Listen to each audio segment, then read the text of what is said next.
Hi, welcome. This is Shannon, and I am so happy you're here with me. You probably hear a lot of noise in the background.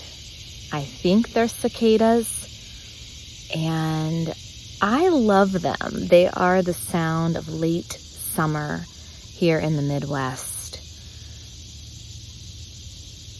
I could go and record inside, but this podcast is really captured in real time.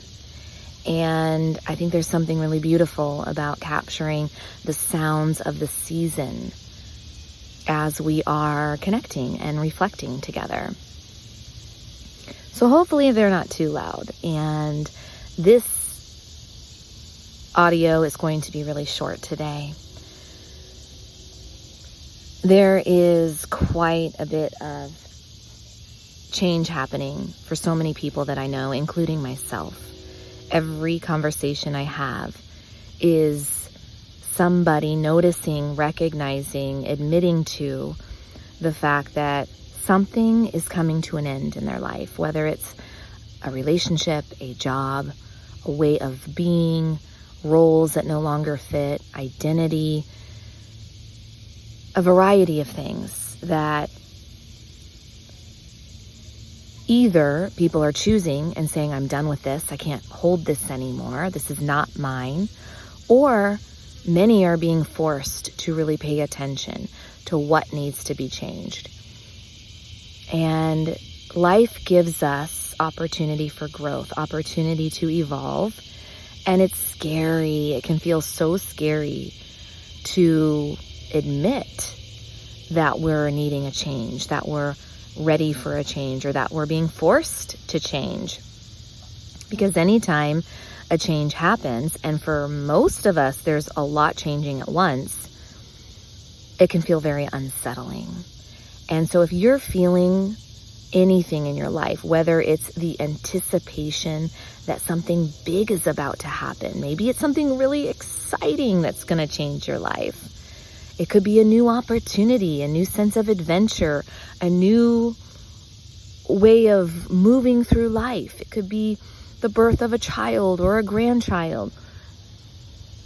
Many have been telling me that they feel like something exciting is about to happen in their own life. Sometimes it's the opposite. Sometimes you feel like, wow, it feels like everything in my life is crumbling. And I'm really anticipating that this is going to be a huge life change.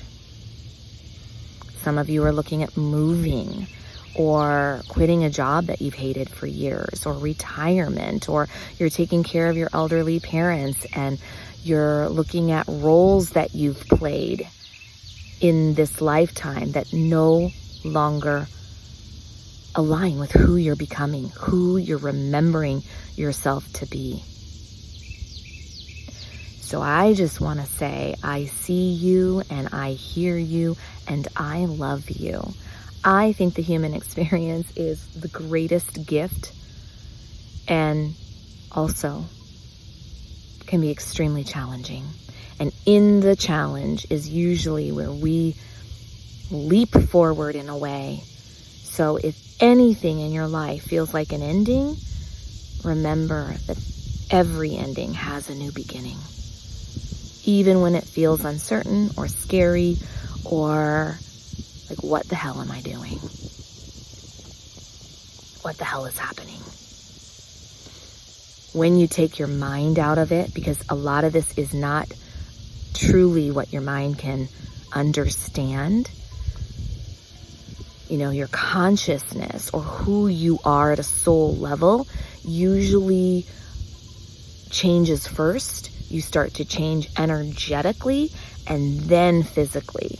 And then you'll start to see those physical changes in your outer world. So when you're changing from the inside out, it can feel very unsettling and unnerving and ungrounding, because you're not seeing the changes outside of you yet that you're feeling within you. And so there's a lot of trust taking place right now, a lot of self-trust, a lot of faith walking, knowing that the next step's going to come when you need it, knowing that you're being supported fully when you trust in yourself and listen and walk forward with that same inner courage that's guiding you through each and every moment of life. But as it's happening and the mind tries to understand it, it can be very, very confusing. So a lot of people are telling me they're feeling confused, they're feeling lost, they're feeling unsure. And I think we're also being asked to start getting more comfortable and okay with things not feeling clear or sure. And that can be also like, what? How do I operate in that way? So I don't have the answers. I have the awareness that that's happening in my life. And I also have the awareness that we're connected. So what happens in our own world, in our own little life, usually is happening for others, especially those that we resonate with. And it's happening in a collective global way. Because the world is changing dramatically and people are waking up to the fact that we don't have to fight each other anymore. We don't have to put blame on each other anymore. We don't have to point fingers and say, you're right and you're wrong. And, we don't have to do that. And when we do that, that creates division. And when we have division, we have more fear. Do we want to live the rest of our lives operating from a place of fear or from a place of love? And it starts inside. If you increase your capacity for your own self-love, everything spills out from that place. That's the foundation in which you're operating from. And then you can fully trust yourself. If you're loving yourself, that's trust. Trust in that.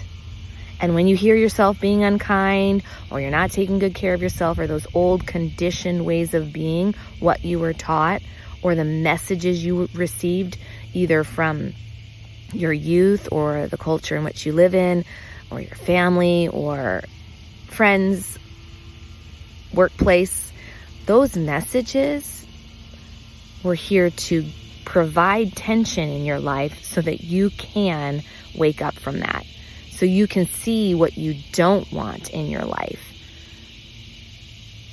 So we have to have that contrast to grow, to evolve, and to remember who we truly are and to live more in alignment with that. So that's why so many things are ending, because as you grow, as you evolve, and as you love yourself more wholly and completely, the things that were there to teach you self-love crumble away.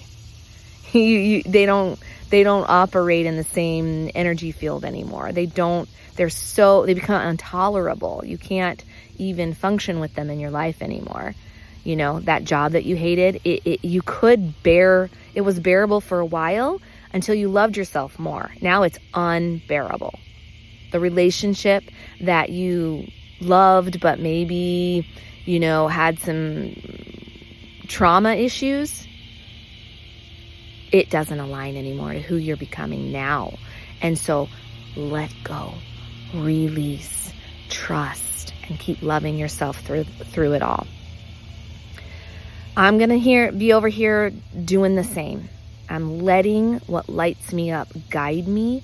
I am living more in the moment and trusting my next step, even when it feels uncertain. And I want to do that with you. So, my friend, I wrote you a poem this morning. It just came out in one voice note to myself, and I'm going to read it to you now, if I can find it here. I sent it to my computer, and I am going to read it to you if I can find it. This is totally in the moment, unprepared. Let's see here. There it is.